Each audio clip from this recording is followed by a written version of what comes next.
তো দেখেন আমি আমার ফোন থেকে ইমো অ্যাপটি ওপেন করলাম। অ্যাপটি ওপেন করার সাথে সাথে একটা পাসওয়ার্ড চাচ্ছে। এটা আমার ফোনের লক না, এই লকটা ইমো অ্যাপ থেকে করা। এই ভিডিওতে দেখব কিভাবে আপনিও আপনার ইমো অ্যাপে আমার মতো লক সেট করবেন। এখানে যদি ভুল পাসওয়ার্ড দেই তাহলে কিন্তু ইমো অ্যাপটি ওপেন হবে না, শুধুমাত্র সঠিক পাসওয়ার্ড দিলেই অ্যাপটি ওপেন হবে।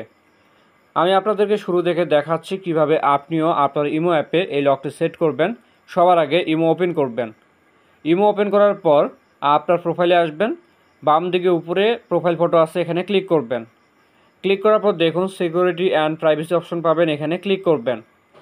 এরপর দেখুন এখানে অনেকগুলো অপশন আছে, 4 নাম্বার অপশনে আছে পাসকোড লক, এখানে ক্লিক করবেন। এরপর নিচের দিকে এনেবল অপশন আছে, এখানে ক্লিক করবেন। এবার এখানে ক্লিক করবেন। আপনার মন মতো একটা পাসওয়ার্ড দিবেন। যে পাসওয়ার্ডটি দিলেন ওই পাসওয়ার্ডটি আবার বসাবেন। এরপর ডানে ক্লিক করবেন। তো দেখেন আমাদের পাসওয়ার্ড সেট করা হয়ে গেছে। আরও কিছু সেটিং করতে পারেন। অটো লগ এখানে ক্লিক করবেন। এটা 1 মিনিট দেওয়া আছে, এর মানে আপনি যখন ইমো অ্যাপ থেকে বের হবেন তার 1 মিনিট পরে ইমো অ্যাপটি লক হবে।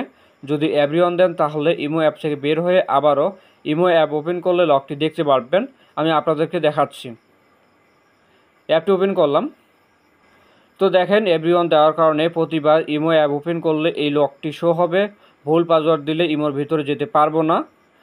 একমাত্র সঠিক পাসওয়ার্ড দিলেই অ্যাপের ইনবক্সে যেতে পারবো। তো এই ছিল কিভাবে ইমো অ্যাপে লক সেট করবেন।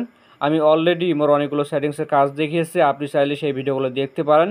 ভিডিওর ডেসক্রিপশন বক্সে একটা প্লেলিস্ট পাবেন, সেখান থেকে আপনারা ভিডিওগুলো দেখে নেবেন। দেখা হচ্ছে নতুন কোনো ভিডিওতে। ধন্যবাদ।